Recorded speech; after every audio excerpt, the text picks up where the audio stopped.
We're about to dive into a moment in history with stakes so high, it honestly feels like something straight out of a fantasy epic. This is the story of how a legendary city fell and how one single mistake may have brought an entire world to an end. It sounds almost too dramatic to be true, right? But history is often way stranger than fiction. It's this wild idea that the grand sweep of empires and armies can pivot, can just turn on a dime because of the smallest of details, a single moment of human error. And that's the heart of the story we're getting into today, the story of Constantinople, the last remnant of the Roman Empire. We're going to explore how its legendary, impenetrable defenses were potentially brought down, not by cannons, not by a massive army, but by a simple, unlocked gate, the Kirka Porta. Okay, so to really get what happened, you've got to understand the two men at the center of this incredible storm. It's a classic story, isn't it? A fading power making its last desperate stand against a relentless, rising force. And this just lays out the incredible contrast perfectly. On one side, you have Constantine XI. He's 48, a veteran emperor of what's really a ghost of an empire. He rules over the city itself and not much else. And on the other side, Mehmed II, a brilliant, obsessive 21-year-old sultan. This kid had been dreaming of conquering Constantinople his entire life. He saw it as his destiny, the one thing he had to do. And if you thought that was a stark contrast, just look at these numbers. The odds are just staggering. Mehmed has a professional fighting force of around 80,000 soldiers, and facing them, the city's defenders, maybe 7,000 guys total, a mix of locals and foreign volunteers. I mean, do the math. It's almost impossible. So, you've got to be asking, how did it even come to this? Well, with this new young sultan on the throne, Constantine's court made a massive miscalculation. They looked at 21-year-old Mehmed and thought, he's just a kid, we can push him around. So they tried to strong-arm him, demanding more money to keep one of his relatives, a potential rival to the throne, as a hostage. And boy, did that backfire. It was the perfect excuse Mehmed had been waiting for. And the response was not subtle. Mehmed's Grand Vizier basically let the Byzantine messengers have it, telling them, "You are fools. You are about to lose what little you have left." The message could not have been clearer. The time for talking was over. The peace treaty was off the table. Mehmed had his reason for war. But okay, having a reason to attack is one thing. Actually breaking through the walls of Constantinople, that's a whole other problem. These were the greatest defenses in the entire world. So Mehmed brought something new to the party, a piece of technology that was about to change warfare forever. And here it is, the game changer, the Great Bombard. And you want to hear the incredible irony here?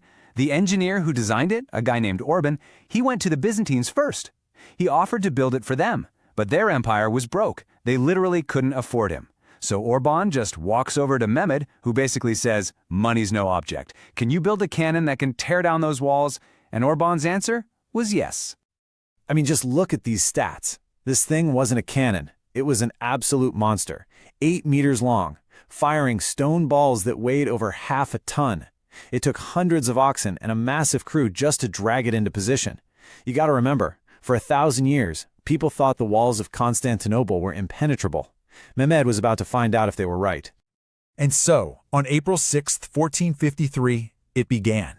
For the next 53 days, the city would endure one of the most intense bombardments in history. This was it, the final, desperate struggle for survival. You have to imagine what this was like, a relentless, soul-crushing grind. The cannons pounded the walls day and night, and the defenders just scrambled to repair the damage. They had these little glimmers of hope, like when a few ships managed to break through the blockade. But then, Mehmet pulls off something absolutely insane. In an unbelievable feat of engineering, he literally drags his navy, we're talking almost 70 ships, over a hill on land to get them into the city's protected harbor. Overnight, any naval advantage the city had was just gone. They were totally surrounded. And as the walls were physically crumbling, something else was breaking inside the city, their will to fight. These were deeply religious people, and to them it felt like the universe itself was turning against them. A lunar eclipse? A prophecy said that was a bad sign. Strange lights in the sky? They thought it was God abandoning them.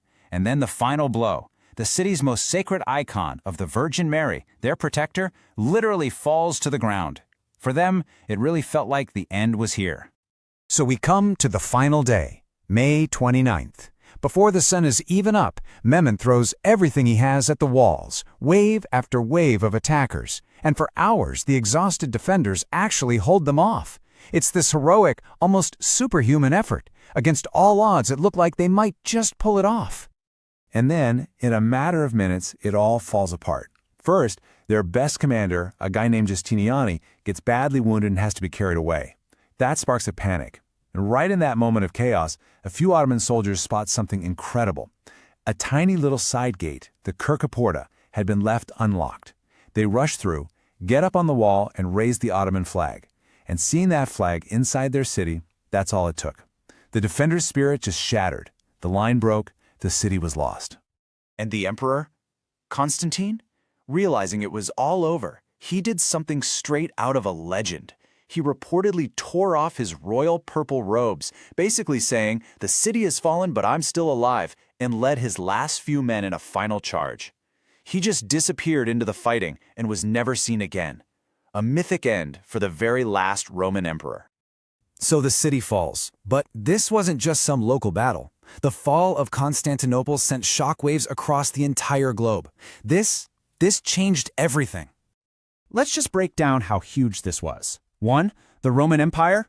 Gone. After 1,500 years, it is officially over. 2. The Ottoman Empire is now a global superpower with its new capital in the most strategic city in the world. 3. And this is a big one. The land routes to Asia are now controlled by the Ottomans. So what happens? European nations like Spain and Portugal have to find a new way there by sea. Hello, the age of exploration. And finally, 4, it proved that giant stone walls were now obsolete. Gunpowder was the future of war. You add all that up, the shifts in global power, trade, technology, and what do you get? Well, for a lot of historians, this is it. This is the moment that slams the door shut on the Middle Ages and kicks off the early modern world. 1453. You really should remember that year. It's more than just a date, it's a turning point where the trajectory of human civilization literally changed course. And that brings us right back to where we started. That little unlocked gate. Look, whether the Kirka Porta was the single reason the city fell or just the final domino to tip, it's a powerful reminder, isn't it? That for all our talk of overwhelming forces and world-changing technology, history can still turn on something as simple and as human as a moment of forgetfulness, a single unlocked door. It really makes you wonder, what are the forgotten unlocked gates in our own world today? What are the small details we're overlooking that might just change everything?